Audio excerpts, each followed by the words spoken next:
writing this book, at the time I was writing this book, I was also running a nonprofit homeless program for women and children.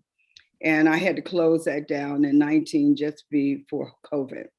And I've learned a lot by that, that if without education, without job training, without those essentials and faith in God, then our communities will continue to be broken. Racism will continue to be raised, and our communities will be devastated. See, I believe that racism and poverty that those two link hands, and that they are really, really, really the issues that we're facing today. One race feeling superior of the others. But when we really talk about racism, we have to talk about everybody, every contributor of it. And the government is not the issue alone. And so I want to read a couple of excerpts from my book. And then if you have questions, you can ask me those questions, because I believe this will shine light on why it's necessary for us as a community to come together, to dialogue, but yet come up with solutions that can eradicate poverty and even improve racism. I don't think racism is ever going to leave our country or leave the world. I don't believe it is, but I believe that we can do something about it when we see it, that justice can be served. And we have a responsibility to be a partner in making sure that justice is served and that as much of the poverty that our communities are experiencing is eradicated. So let me read a little bit about this book, and I summed it up. I said, poverty is not complicated. In this country, there is a need for human kindness. We need a collective recognition that the founding fathers really did not have it right. All men are created equal and did have it right. All men are created equal and should have access to life, liberty, and the pursuit of happiness. The American dream should be for all people. Helping others reach the American dream begins with us. It starts with adjustment of our hearts and a commitment to become a society that has real concern for the welfare of the poor. Only then can we ensure our government treats everyone as equals and gives everyone access to opportunities this country has to offer. The truth, however, is that the government is a reflection of the people it represents. If it is dysfunctional, it's because the people it serves also are dysfunctional in many ways. We are dysfunctional because we may acknowledge the poor among us, but we do very little ourselves and do not hold responsible those who represent us to remove the barriers and cause or sustain poverty and dependency. The hard change regarding poverty also must stir within the church. Why? Because many churches have abdicated their calling from God regarding the poor, a calling spelled out clearly in both Old and New Testaments. Although I reference the Bible, not only Christians are implicated. We have other faith groups that adhere to similar spiritual teachings cannot continue to be indifferent to God's command. There is a clear instruction to care for the poor, to care for the fatherless, and to share the love of God. This pleases him. No one is excused. We must remember that our founding fathers stated in the Declaration of Independence, all men are created equal and have a right to pursue happiness and well-being. While these statements are true, they are not living truths for many, especially for the poor and disenfranchised who have been denied the pursuit of happiness and well-being because of their station in life and often their race. So this is the dialogue that needs to happen. And it cannot be the dialogue among just the government itself. The church has a place in this dialogue. The community members have a place in this dialogue. The private corporations have a saying and have a saying in this dialogue. And I believe that when we come together and really, really talk about the issues that matter, that poverty is related to racism, and racism is related to poverty. If we're not educated, if we do not have a job skill, if we cannot learn living wages. And the other thing that is so important to me at this part of my life, this season of my life, is that we have to do something about our children. Let me just give you this statistic and then I'm going to shut up. 10% of African-American boys before the age of 18 cannot read. I mean, only 10% of them can read. That is a real problem. If they cannot read, then they cannot get a job. If they cannot read, they cannot become fully successful in our society. And so something has to be done about that. Education is paramount. We can start early, and at 8 years, a child 7 to 8 years, and we can change the trajectory of that child's life. But not only the child's life, we can change the trajectory of a community if we began to put our hands together and work to eradicate poverty, but not only that, racism, and to really employ our skills in helping our children navigate through poverty and being there with them. One of the things that I shared in this book, it shows you different ways of how you can become a part of the solution, how all of us can stand together and work together to eradicate poverty and to deal with racism. Every church that I know that has a building is open 5 days a week. And most of the week, the church building isn't used. Why not have an after-school program? Why not have a job training program? Why not have a job preparation program? Why not have a reading program, a literacy program? Why are we having these buildings and not utilizing them? I think that if we are Christians, we're going to have to answer to God for that. What have you done with what I put in your hands? He's going to ask you, what have you done with the resources that I've given you? Have I not given your church that is not fully occupied, but on Wednesday and Sundays? I believe that we have to answer as the church. And I am a minister of the gospel. And that's the only reason I'm bringing this out. And I have served in many churches. And I just want to encourage the church to take a step and to stand up with us. Yes, thank you. Yes. And we're going to hold questions until the end. But who's next? Yes, I love it. I love this dialogue. Yes. I'm Dr. Eugene Akins, practicing podiatrist here in Syracuse, New York.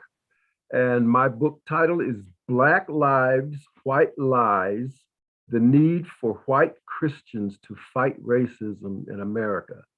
And the particular aspect of racism that the book focuses on is the police brutality, and which has been highlighted most recently with the murder of George Floyd. The way the book became a reality was in dealing with patients on a daily basis, primarily a population of white patients. I had several conversations with people who come primarily, presumably, from a Christian background. And many of these white patients did not understand the phrase Black Lives Matter. And they, in many cases, found it offensive, feeling that the phrase meant that Black lives were more important than white lives.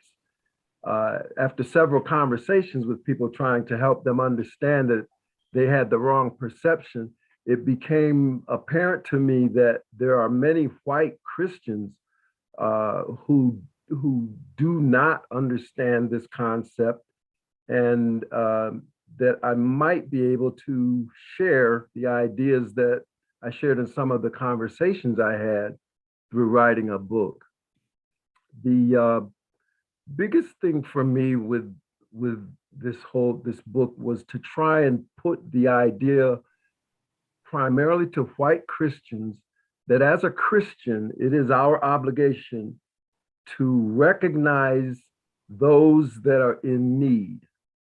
And one of the things that has, for me, glaringly been missed by white Christian organizations, white Christian church organizations, is the lack of effort on their part in this battle against the atrocities that are being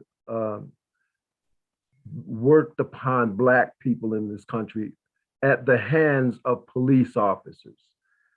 If you look back at the Emancipation Proclamation and the removal of slavery from our books in this country, I don't think that would have occurred if the white Christian abolitionists at that time weren't as strong a force as they were in pushing against slavery.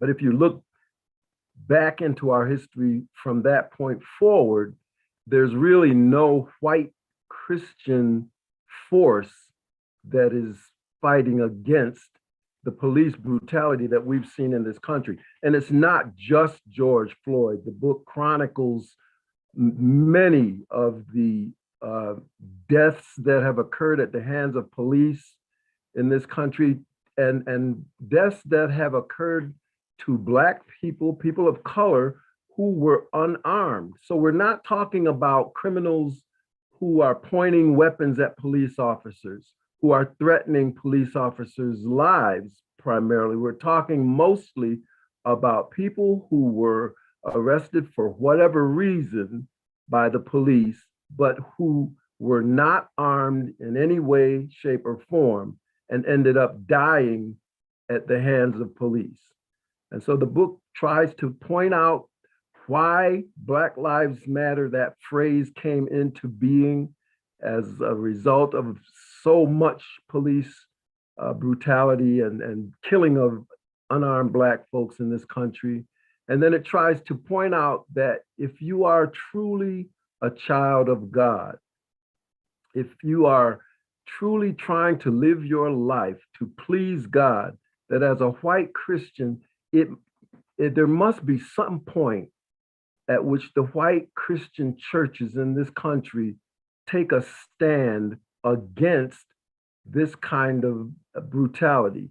If you look at some of the organizations in this country that are trying to save the whales, there are organizations that are trying to save the trees, and there are some great organizations that are fighting hunger, and as Ms. Whitfield's talking about poverty, but there is I could not find one white organization who has an active agenda focused on reducing or resolving the killing of white people, Black people at the hands of police officers. And this is something that's just been going on and on and on. And if God's people don't see a need for it, I think we're at a loss. I'm like Ms. Whitfield has said, I don't think we're ever going to get rid of racism completely, but I believe it's in the hands of God's people to make some special effort to try and resolve this problem that we have in this country with police departments who are brutalizing Black folks. I mean, it was horrific to sit and watch that tape of the police officer with his knee on George Floyd's neck, and just watching the video that people were taking of him. He's looking into the camera as if this is what's supposed to be done. And yet I'm very encouraged by the fact that there were so many white people involved in the protests that occurred after George Floyd's murder. And it was all over the country, all over the world. But I don't recall any white Christian organization or head of any white Christian organization coming out, standing up and saying, this is something that is terrible and needs to stop, and we need to do something about it as a white Christian organization. I do remember, I do have recollections of hearing different white preachers, evangelical preachers, speak of how terrible it was, but it would end at that. This is terrible, this is a sin problem, and we have to pray. But the story of the Good Samaritan illustrates for us that it's not enough for us to just pray when we see an atrocity. We have to see, when we recognize that there's something wrong, God requires us to do something about it. And that's what this book is trying to get across. The book is available through Amazon.com and BarnesandNoble.com as well. My email address is EugeneAkins. That's Eugene Akins the third, all lowercase letters, the I at the end, lowercase. And that's my email at gmail.com. If anyone's interested in contacting me for further information or comments, I'd be glad to interact with you there. And also feel free, all of you, to put your contact information in the chat box as well, to type it in the chat box.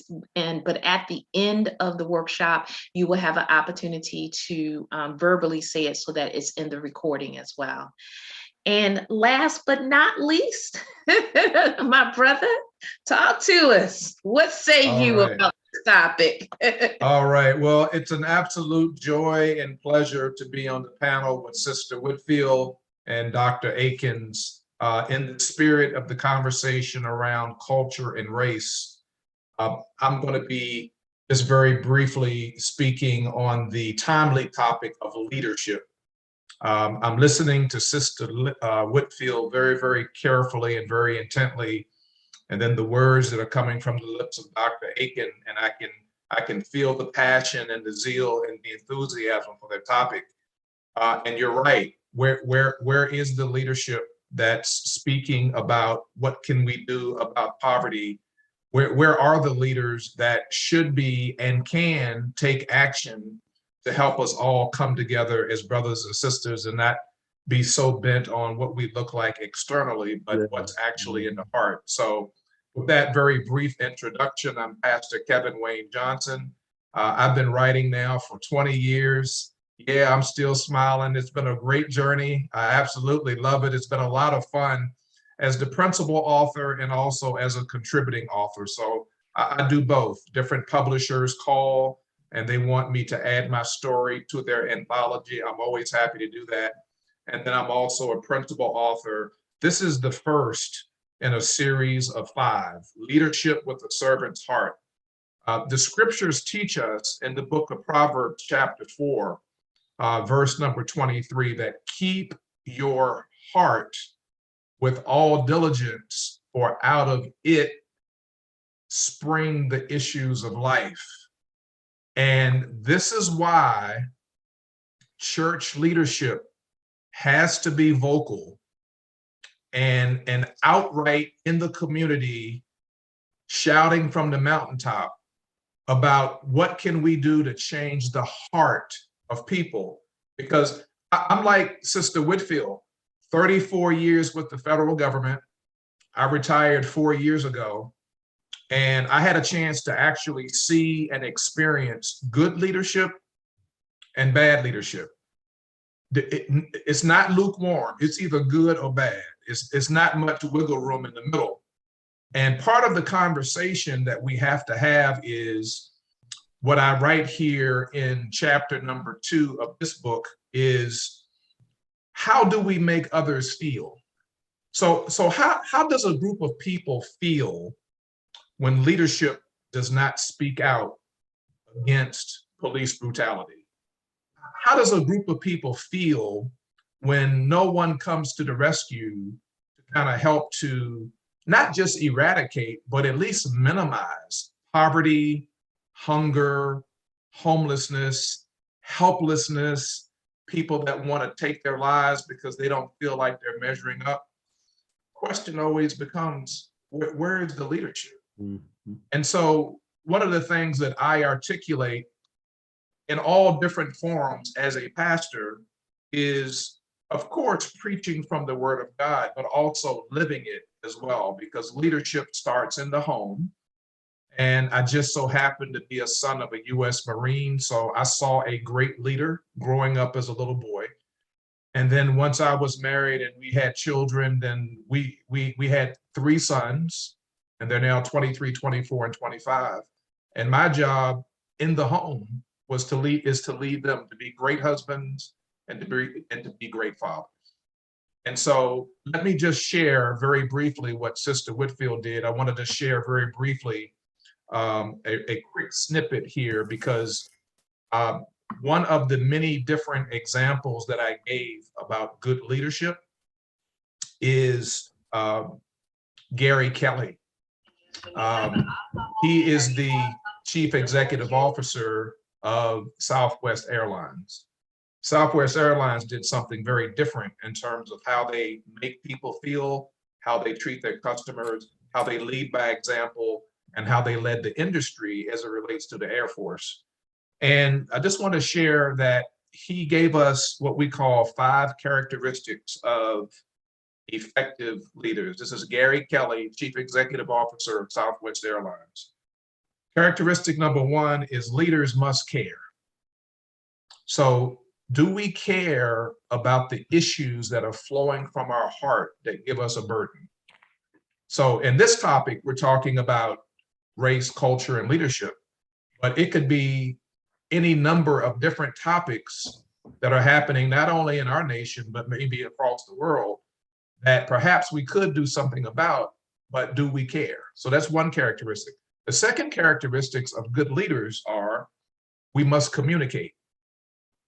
Now, communication is more than just the words that we speak. I teach this all the time, but it's also how we say the words, that's our tone. And then the nonverbal piece is the body language and the facial expression.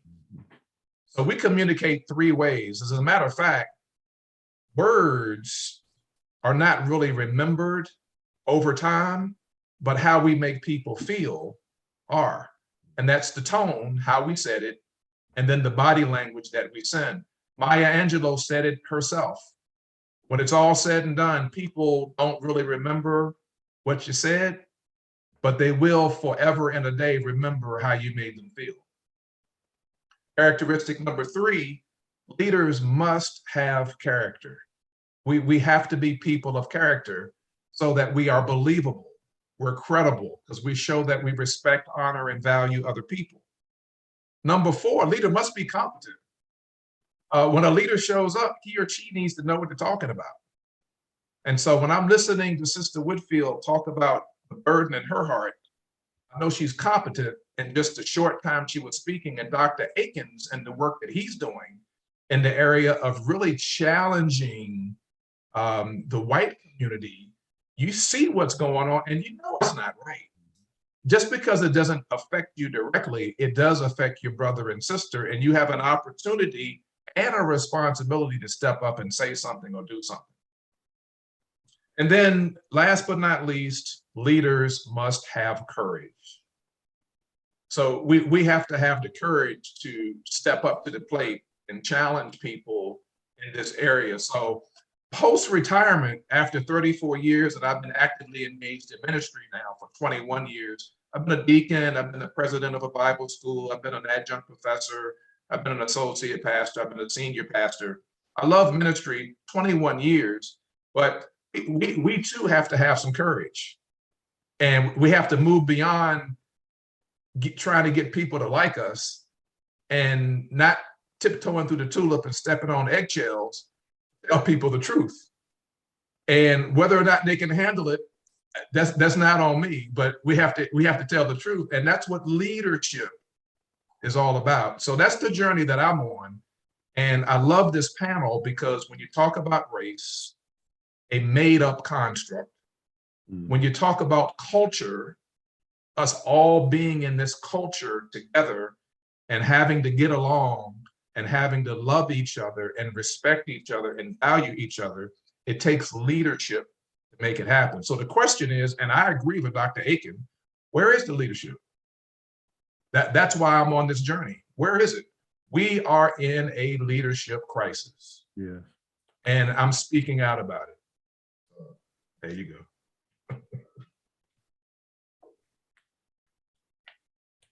I love it. I love it. And so I want to open the floor up. We've had an opportunity to hear from three different perspectives, which aren't very much that different, but do have some unique ways of looking at the issues. And we want to hear from you. And I had mentioned that earlier we were going to start off and we just jump right in, but you can feel free to unmute yourselves, tell us who you are, tell us what location you're in. And then if you want to share, go ahead and do that. And if you're a little shy, you can type it in the chat box. We'll read it for you. So this is our Q&A period. If you have a question or a comment that you want to put in the box, go ahead and do that now. Or if you want to unmute yourself.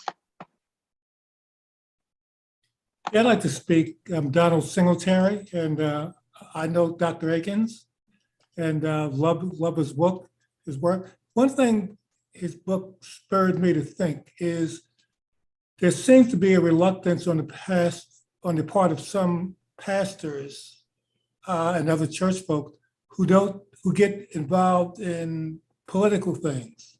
Some of that say, or if you're not my religion, or if you don't go to my church, we can't have this conversation. And to go to your point, talking about communication, and that's a very important thing, to reach out to others who don't necessarily share or just are aware of your point of view. Yeah. Okay. Yeah, well, there's a lot of that going on in the church as it relates to sort of compartmentalizing who we speak with and when and how. I think the bigger issue that we have to consider and really think about and process is really just having the boldness and the confidence in our convictions to say, I see what's going on, and I would like to provide a venue and an opportunity for us to have a conversation about it.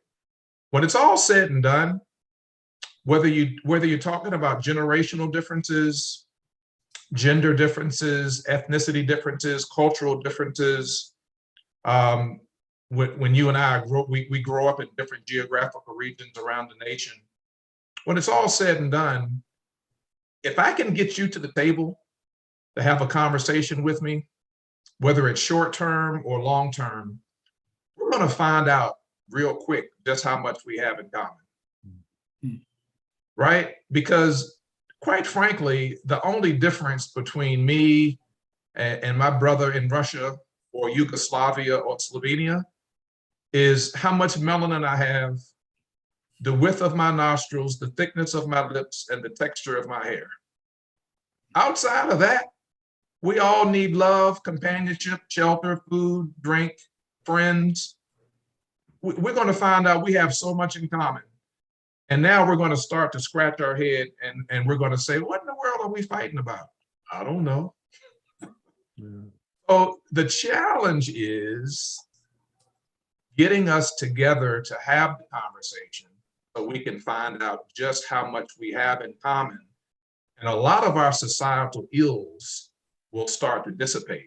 Now, is there a higher power, perhaps, that's working amongst us, that's deliberately keeping us from talking? Yes. Yep. I challenge people all the time.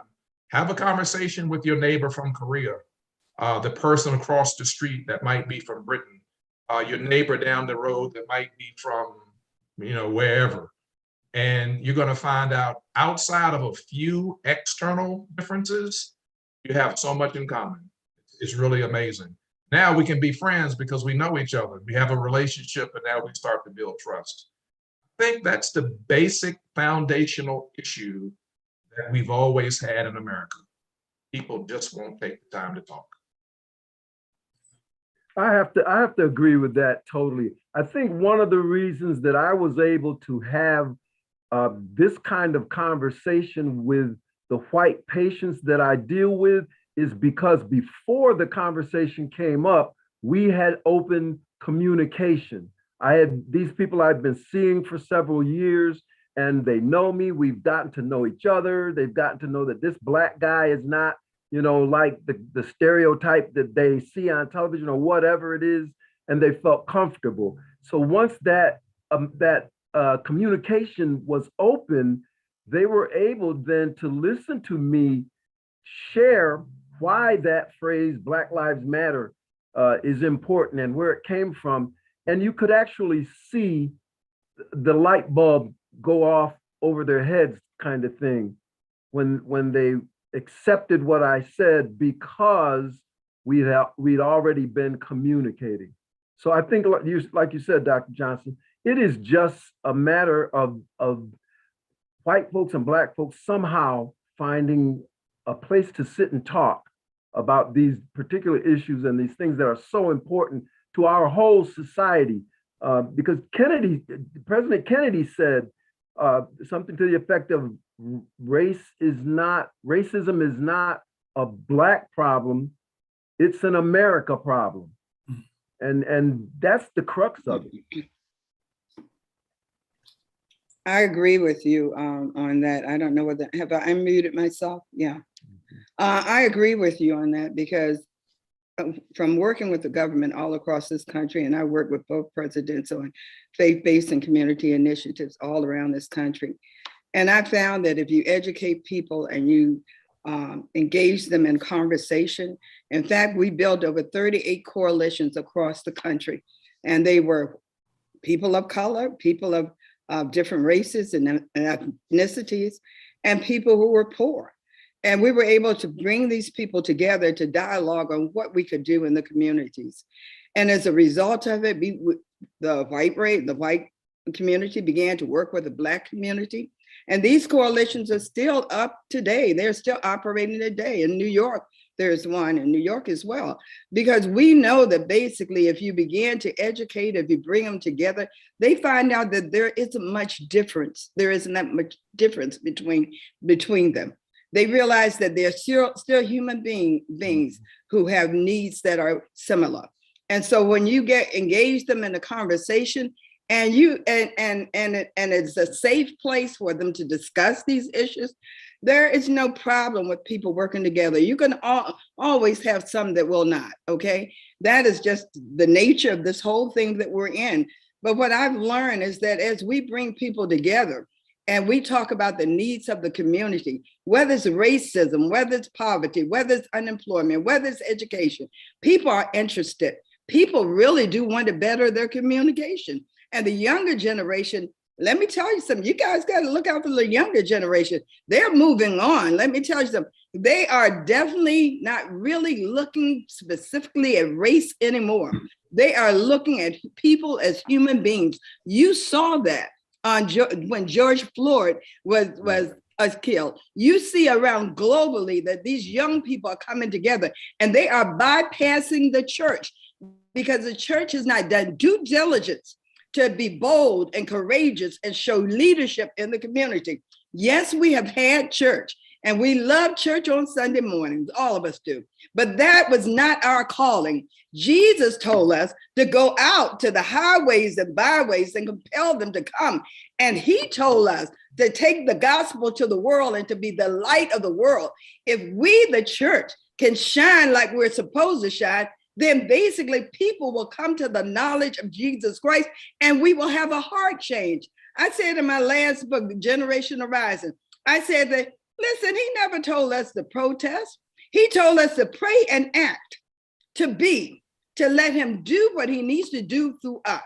And that is our job, that we will be a conduit of God's power in the earth, that we will show all of America how to lead, that we will be that example in this dark, dismal world where there's injustice, but we can show what justice is. And I believe we have something to do. I believe God is calling us, calling the community of faith to step up and be the example. We talk about all the stuff that's going on in this world. Guess what? The problem is in the world, it's us. It's you and me not taking that step and being bold, as he said, as the pastor said, and stepping out and saying, that's wrong. What you're doing is wrong. And I'm going to tell you why it's wrong. Because a lot of people don't know why they're doing what they're doing is a generational thing. But once you educate them, I believe that we will see a change in our country. I believe that when Christians stand up and be bold and courageous and let people know about how they feel and what God sees, everybody believes in something. You know what I mean?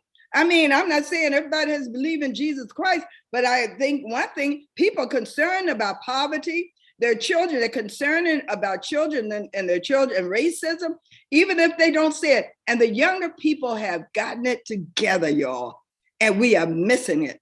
They have gotten it together because they don't care about your color, most of them. You know, in the inner city, we have to do a little education, but that's our problem. The inner city is our problem. We stepped out of the inner city and we let the inner city die. We took our men out of the inner city and now our boys are on drugs and they're violent and they're doing all these things. We need to go back and capture that which God has called us to capture. That's my message. And you know, I apologize, but go ahead, Reverend Johnson. You're going to close us out. Go ahead, sir. Yeah, I just want to piggyback on Sister Whitfield because the pandemic has really given us an opportunity to be laser focused on what's really important. And, you know, I do a lot of research on the local church. As a matter of fact, 21 years ago plus, when I gave my life, my wife and I, to our Lord and Savior Jesus Christ, the pastor was teaching from the book of Revelation, chapter 2 and 3, the state of the local church. So it's always been a burden, but we're at a point in America right now where the overwhelming majority of Americans have no connection to, church, no affiliation with, or membership in a local church. So that's why during the pandemic, it gives us an opportunity to focus on how can we go to where they are. And they are in the marketplace. Yes, they are. The government, in corporations, in nonprofits. That includes in the church and in the academic space as well. And so when you talk about leadership, that's where I'm taking my message. Yeah, I teach a lot in the church, of course, but we're also reaching the marketplace because they may not hear me say what John 3:16 means. They'll see me live it. You'll be right. And the Spirit of the living God moves on those men and women, even in the marketplace. So I just kind of wanted to piggyback on that. That's where we are. And it took some time to get there, but in part we got there because the church has been so silent on so many key issues. Yes. Amen. Amen. And I'm so sorry that we have to close out this conversation, but we have a few more panels to do this afternoon, but I want to make sure that folks can connect with you all. So please verbally give your contact information. I see that you've typed it in the chat box as well, but quickly. Jocelyn Whitfield, Jocelyn7266@gmail.com. Website is Jocelyn Whitfield -livingtheabundantlife.com. And I can be reached at 410-312-0738. I have 2 books I want y'all to read. That's Broken and Divided, The Church in America. The other one is A Generation Arising. Those are my last 2 books. This was about 8 years ago, but I just want you to know that it isn't all as bad as it seems. You know what I mean? Truly, we have a generation arising. The pandemic has been good and not bad. It took lives, but like he said, we've been able to focus in on what God desires of us. So thank you again for allowing me to speak. Thank you. Yeah. And I'm at Eugene Akins, EugeneAkins,